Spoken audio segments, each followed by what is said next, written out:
Hello, everyone, and welcome to episode 39 of IGEL Weekly. It's been a few weeks. We've had a couple holidays kick in, and Chris and I are back today. We're going to be doing a corporate blog today. Chris, how was the holidays? It was great. I used given where Christmas fell, I used that to give myself some extra time, about almost 2 weeks, to just kind of decompress, let the end of the year kind of float away, and then just started focusing on re-engaging for 2022. So didn't have to travel too much, thankfully. So that was good. But yeah, enjoyed some good downtime. And honestly, I had a lot of stuff little side projects at home I needed to get taken care of, or at least start on, and I've made some progress there. So it feels good. So this was one of those years where most of the holidays fell on a weekend. Therefore, the extra day off fell on the day before the weekend or the Right. day after the weekend, or both. And for someone like me, I'm to a point where I like to work. At the same time, it's overwhelming, the amount of stuff going on. So I felt myself being pulled between needing to work to get caught up, also needing to take family vacation time. I guess when it's such a big gap and you throw in a PTO in the middle of it, it's just a really long time off, and it's almost scary what you're going to come back to. Yeah. Yeah. Thankfully, the inbox wasn't completely overwhelmed. I think a lot of people, being the end of the year, thankfully it seemed to calm down. But there were a few things that I had to jump on yesterday, which I don't know about you. We had some crazy weather yesterday. It started off with monsoon, and then snow in the middle of the day. Then it was sunny and blue skies. That's crazy. That's kind of like the old wives' tale, especially here in this part of the South. Well, the whole South, really, where other than Florida, where it starts off warm, ends up snowing by the end of the day, and then may totally change again by the time nightfall comes. Yeah, because we had almost 3 weeks of 60, 70 degree weather. Yeah. So we were definitely long overdue for a winter snap. So, but it's funny. I had these long-term plans to live part-time in a warmer climate during the winter. And, I go I was in Puerto Rico last week, so I was experiencing that, and then this week it all gets cold again, or gets cold. It's cold. It's winter. I don't know. I'm like Jekyll and Hyde. I want it to be cold. Okay. Now I want to be warm. Now I want to be cold. Yeah. I want to be warm. Now I want to be warm. Now I want to be cold. It doesn't matter. I thought, having been to Puerto Rico and the Virgin Islands, if I had to pick, I would just say probably Virgin Islands, St. Croix. To live or to vacation though? Vacation. I mean, I've been to I haven't been to everywhere in Puerto Rico. I've been to certain places. Been to a rewards trip there on the northern coast, not too far from San Juan. But we had such a great time in St. Croix. I haven't been to St. John or that other island, which I have a dive map sitting here to my left that I should probably pull up and study.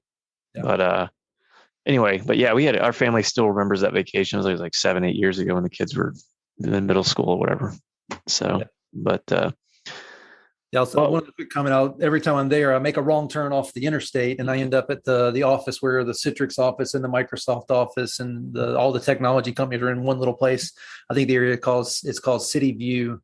And I'm like, oh, you could live and work here and work for these companies. And then reality sets in, and you're like, oh, well, maybe not. But there's certainly, Citrix really had a bunch of employees out there at one point. I think they moved them to Florida at this point. But at one point, Puerto Rico was where a lot of their managed services came from.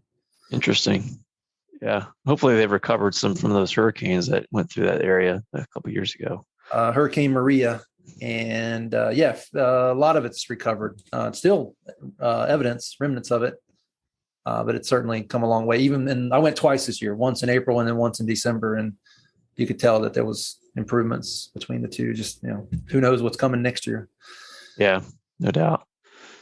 Well, Chris, you and I were talking before about a lot of stuff, but one of the things we were talking about is what corporate blog to cover today, and we decided to do one on ARM versus IGEL OS on ARM and the use cases. And I think this has really become a topic over the last year or so as the Raspberry Pi based NComputing RX420 became a real thing in the world of IGEL OS. So let me pull that blog up. But to give our listeners insight into that, it's basically the ability to take IGEL prepackaged on a ARM-based device and use it for certain use cases. And what we find is a lot of people are so excited about ARM versus x86 and IGEL, a lightweight Linux operating system, that they think they can solve a lot of problems with it.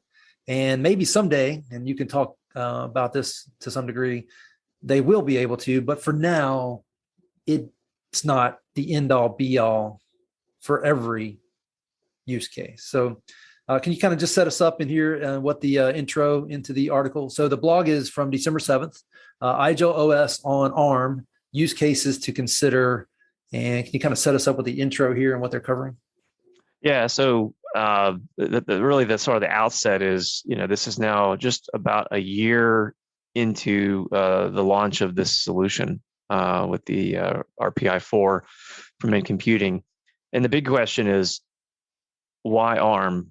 We've always had this x86, 64-bit focus. Why ARM? And the reality is, right up top, the ARM platform is not going away. There's multiple use cases that we'll cover here in a minute. And it's always good to have other alternative options, but there are significant differences between the two platforms. And really it's just, educating. It's like, what is the right solution?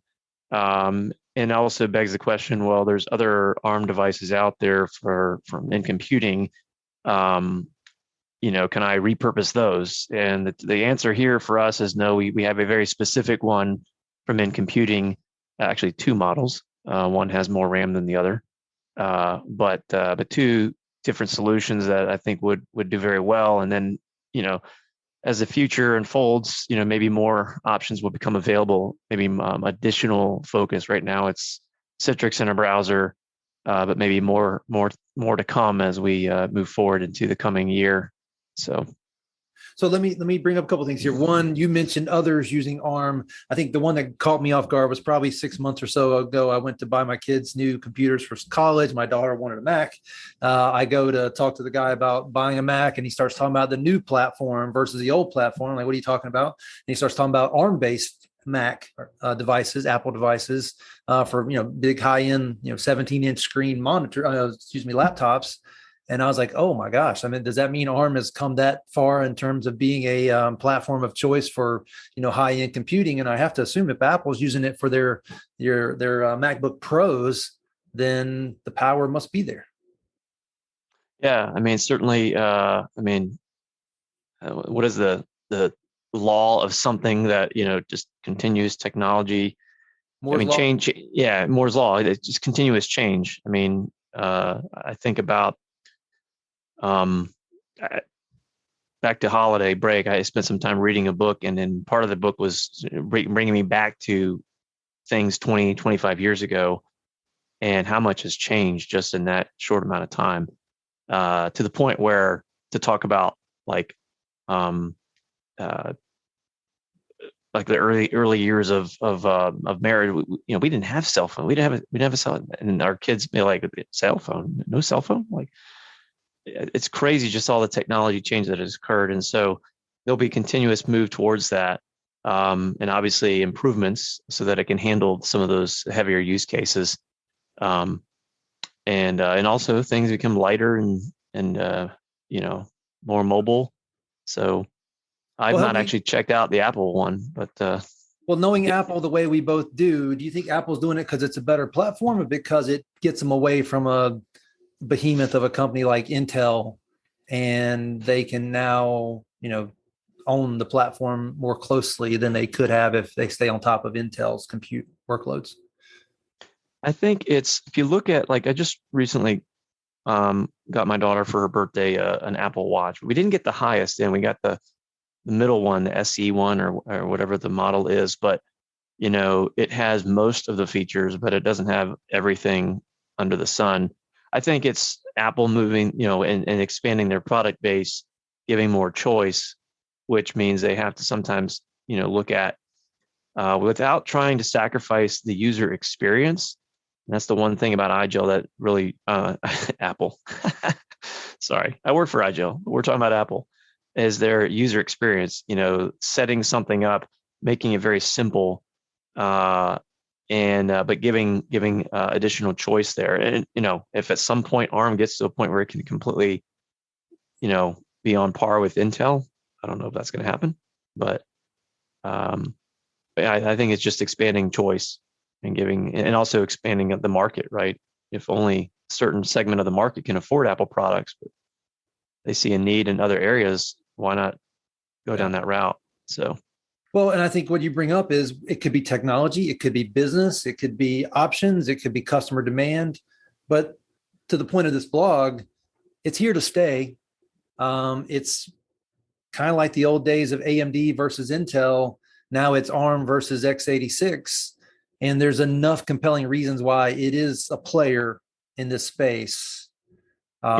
Will be, and something we need to talk about more and more, like we're doing here. I do have another question for you. You mentioned 2 models now for the RX420. The assumption is for me that it's the bottleneck in an ARM versus x86 world is performance at the processor level. But you mentioned a device with more memory. Can you kind of explain why IGEL needed to work with NComputing to throw some more memory in, at least another option? Well, I think when we initially launched the solution, it was just the RX420, if I recall. I found out later that there is this additional model, the 440, which had, I think, a little bit more RAM. And I don't have the specs up at the moment, but I think it was something between 4 gigs of RAM versus 8 gigs or something.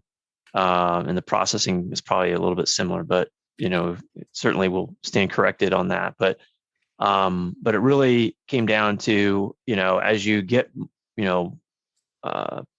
more RAM into that thing, it can handle more use cases or more workload. And so you have 2 different models there, which, it really coming down to, as we were talking earlier, going in, talking to your customers, seeing what problems they have, and seeing, ultimately what solution may help solve that problem. I think one of the bigger things I've seen, certainly with the RX420 and the ARM platform, is the offloading of unified comms, and can it handle that as well as an x86 platform, 64-bit type thing, and so if it can't or can only go to a certain point, then maybe the RX440 can do a better job, or it's just you actually need a different platform. But knowing what are some key use cases here, which we'll get into, is really it's really just educating, understanding that, and then here's your options. So that's basically what I did when we looked at the Apple Watch for my daughter. Like, you had the Apple Watch 7, you had the Apple Watch 6, you had the Apple Watch SE, I think is what it's called. And then you kind of look at the comparisons between the two.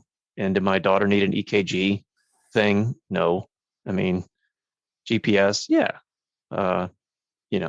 It's more plastic versus, or it's aluminum casing versus whatever it is. Anyways, so we decided on what we decided on, and she gets what's today? I was coming up as a young desktop administrator, server administrator. My Unix counterpart in the shop that I worked in, he said to me one time, more memory is always better. And I think he's right. At the same time, he also pointed out that it's a business conversation. Are you buying the memory just for the sake of having more and you don't really need it?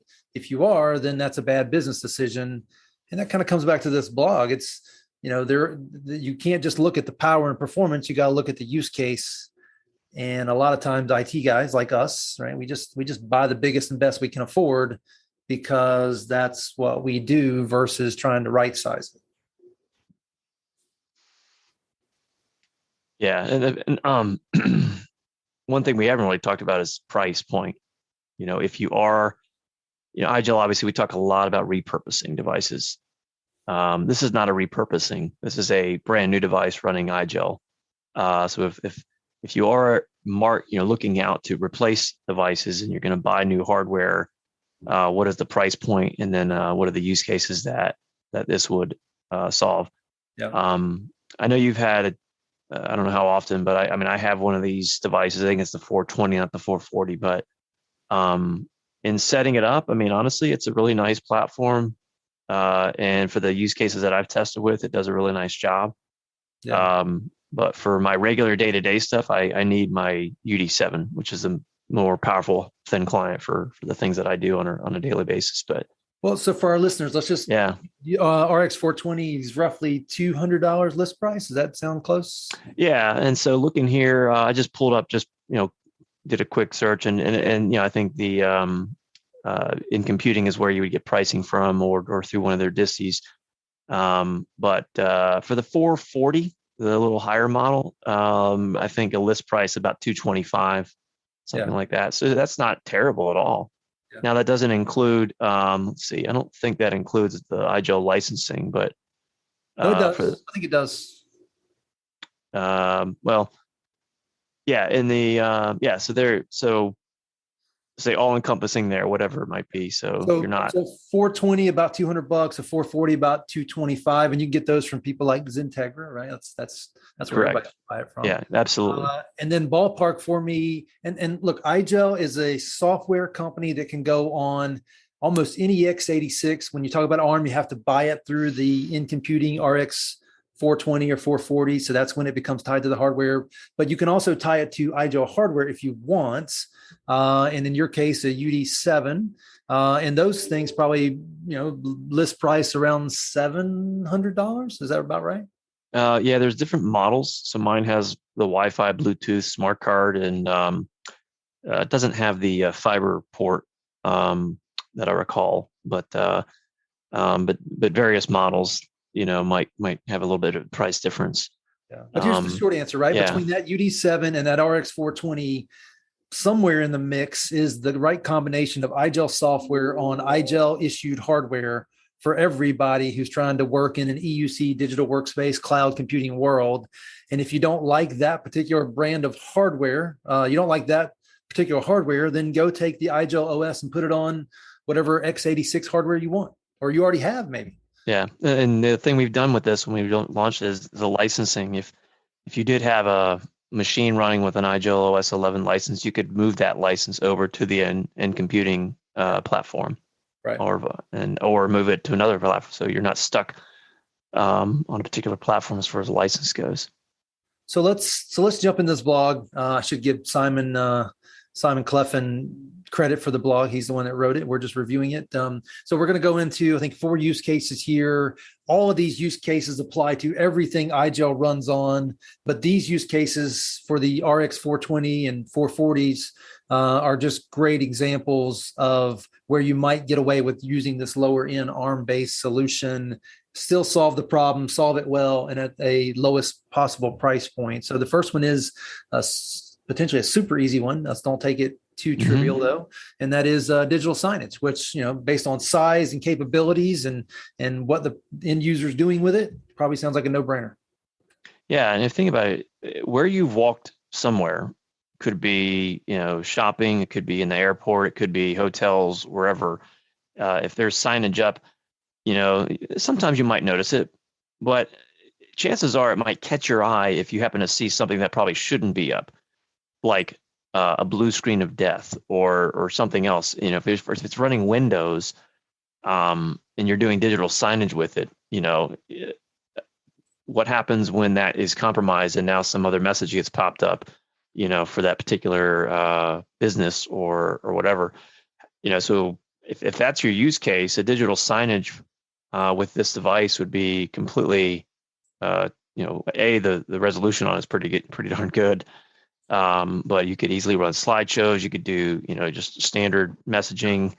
It's a very simple use case and does really, and also the form factor, you could have that thing, So Chris, I'll give you a great example. Yeah. Not necessarily signage, but more the kiosk number 4 here.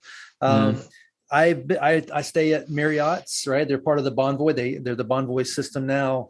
For probably 6 months now, I've been walking into Marriott's and the hotel kiosk machines are sitting there. They weren't compromised by malware. They were compromised by, I'll call it Microsoft in this case, where it's sitting there on the screen where it pops up and says, okay, what security preferences do you want? and you walk up and you answer all the questions, hit OK, and then it reboots the machine and goes right back to it. And I literally have walked in the same hotel for weeks in a row, and it's still sitting there. Nobody fixed it. Like, it was compromised by the hotel management / Microsoft by just pushing out updates that then required new answers to those questions. It wasn't malware. It was just normal day-to-day operation that's now made these kiosks, or what could have been digital signage machines, just out of use for weeks and weeks and weeks. And nobody at the hotel even notices.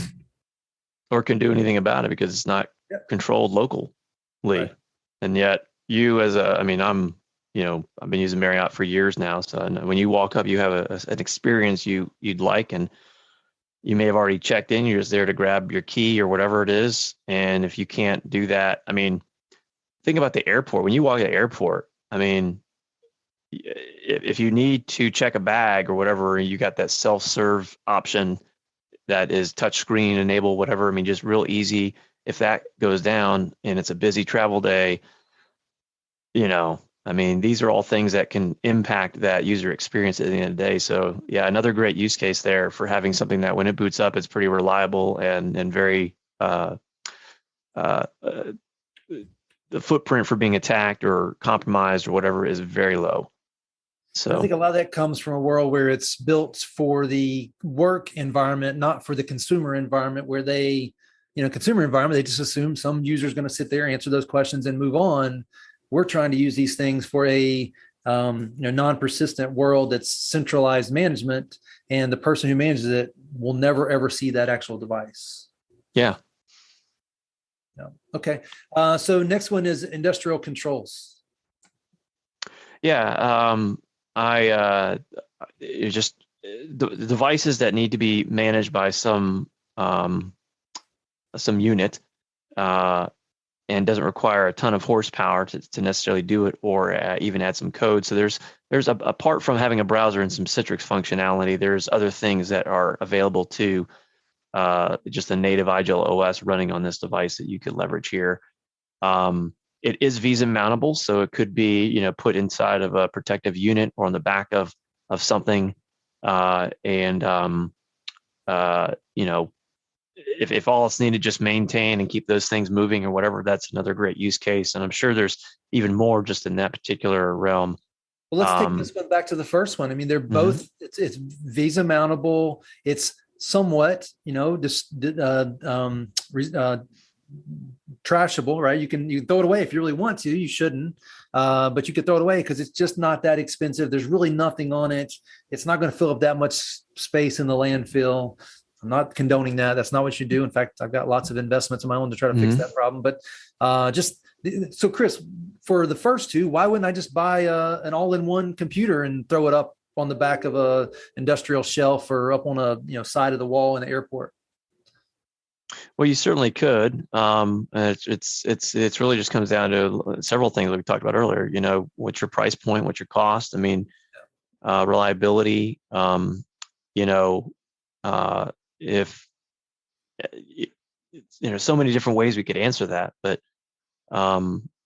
because obviously you will be buying a device.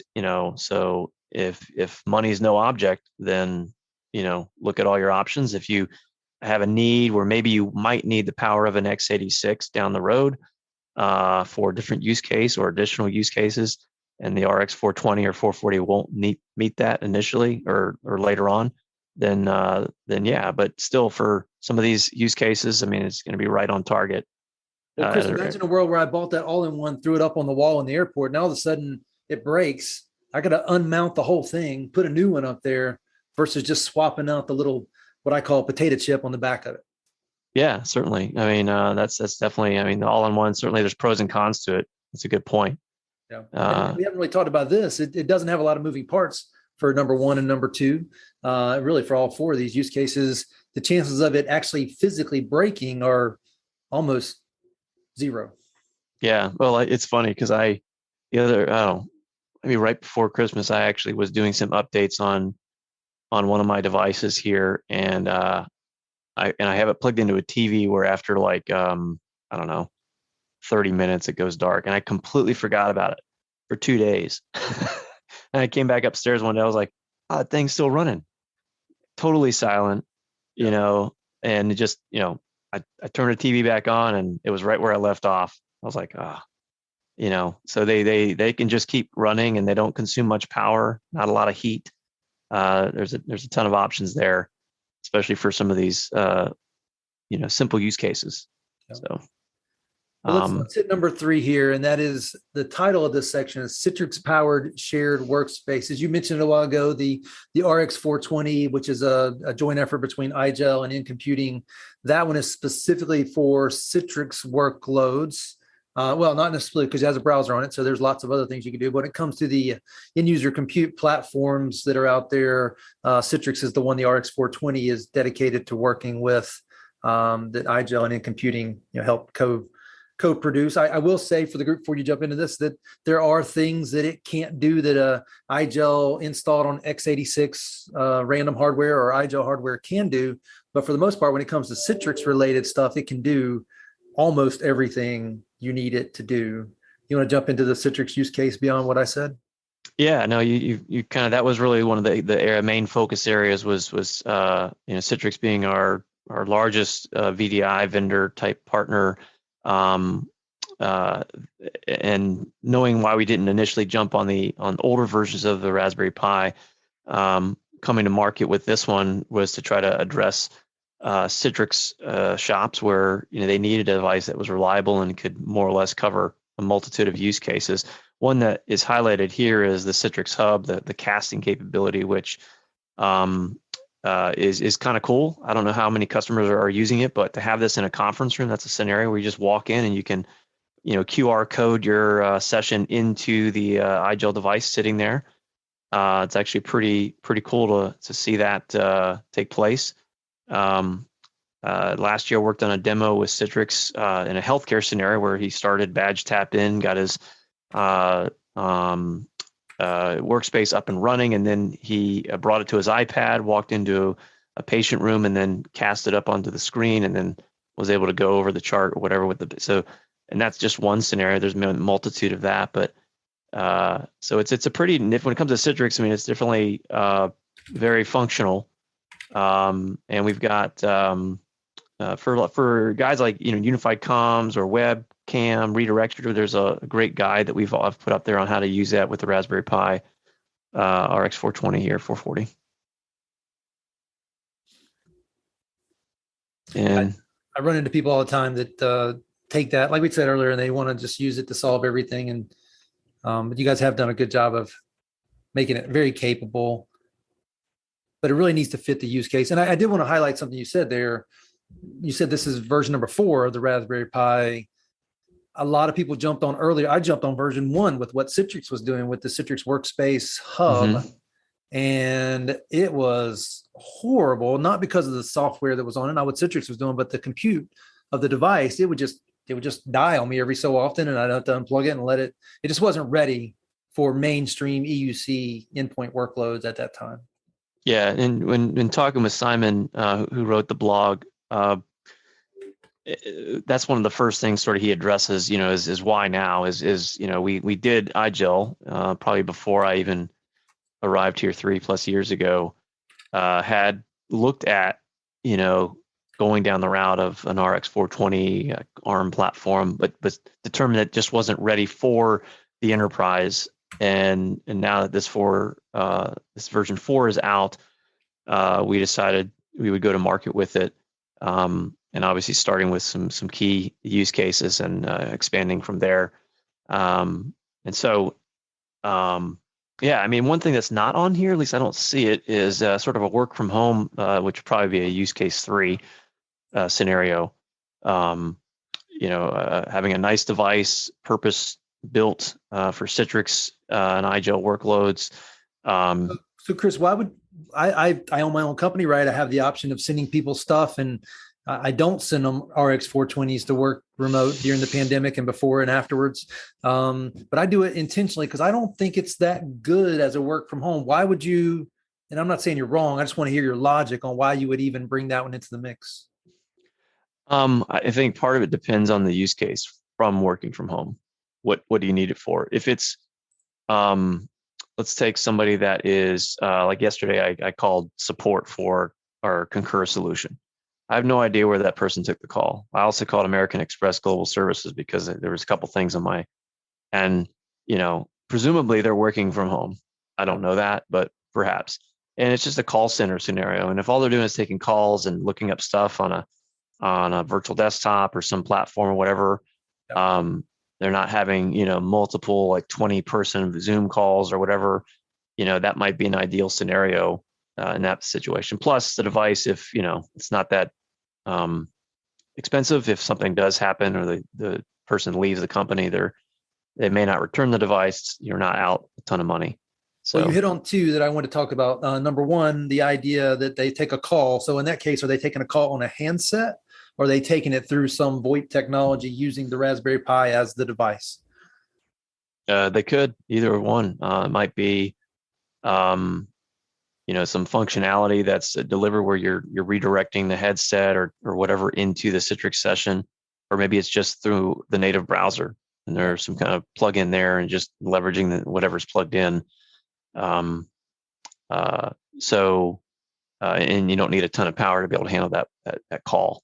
Yeah. So, and then you hit on the second one, which I think is the one that's super compelling and why I consider doing it every so often.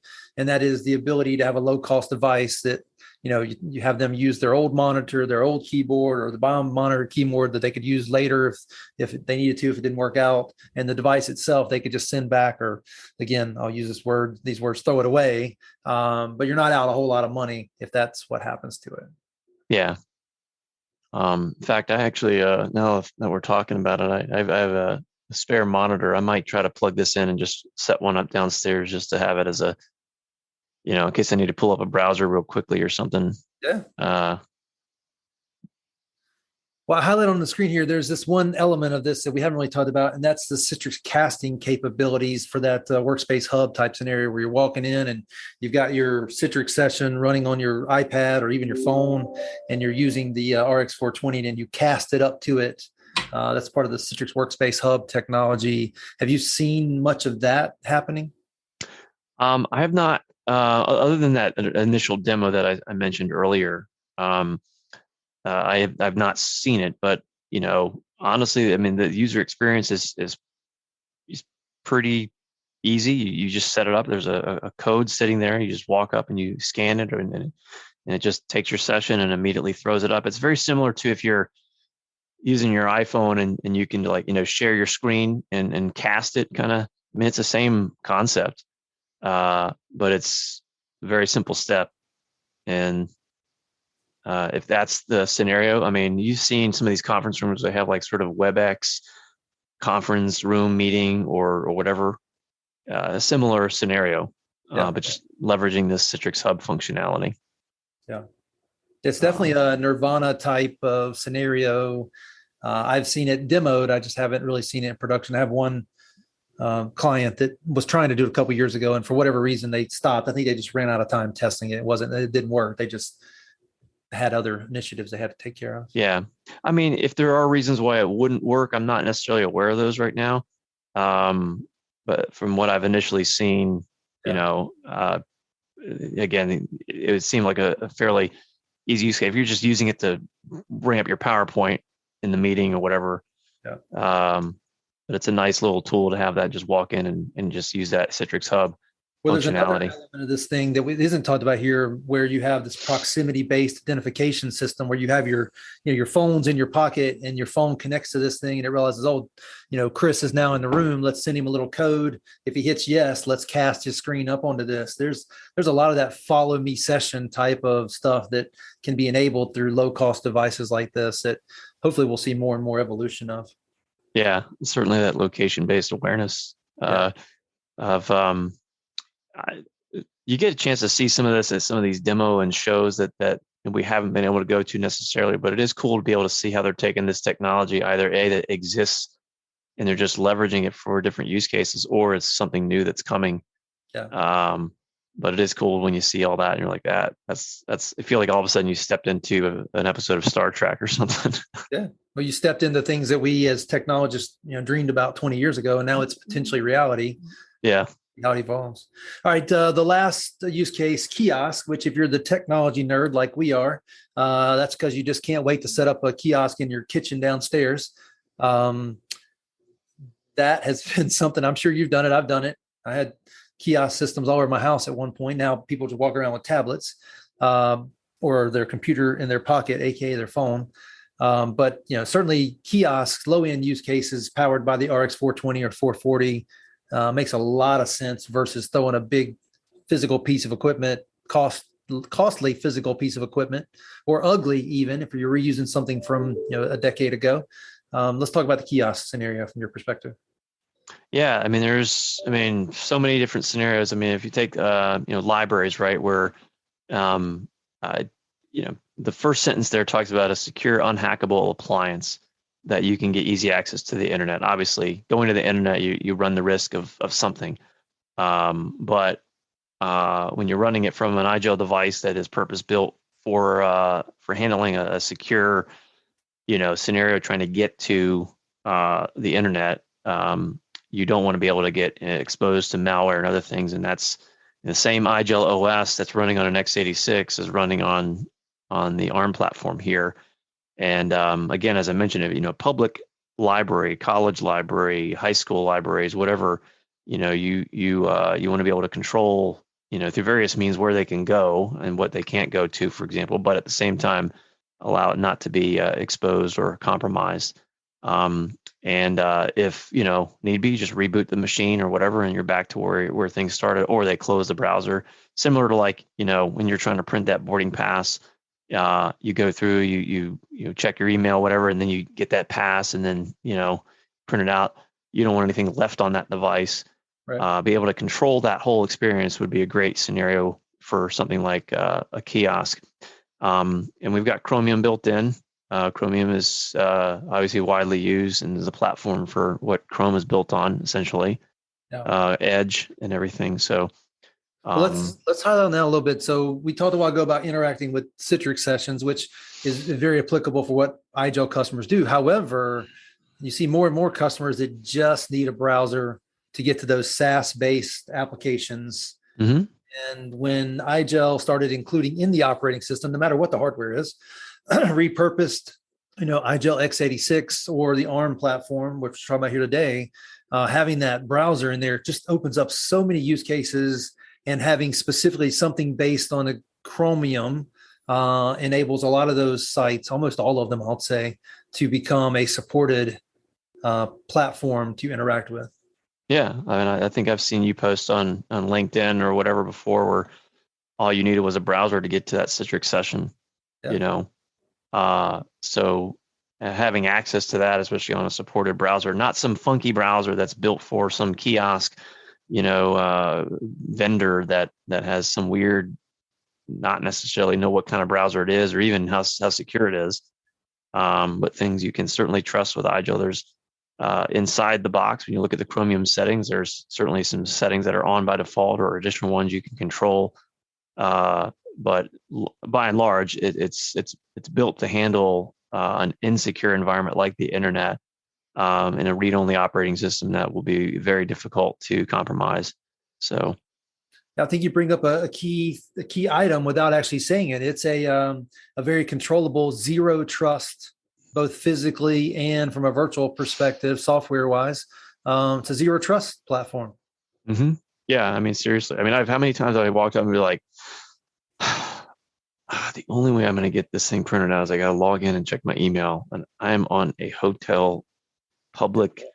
I don't know if I trust doing that, and but I need to print, right? And there's a printer sitting right in there and it's attached to this device, and so these are all things that we live in the world. And so but having a device like this that can be trusted, it is pretty good. So there's probably more use cases, but these are some key ones certainly. When I say key, I wonder if we're trying to play on the word kiosk there, but certainly if you have additional use cases when we post this podcast up, certainly loved your comments on LinkedIn or other social media to get your ideas on what's worked well.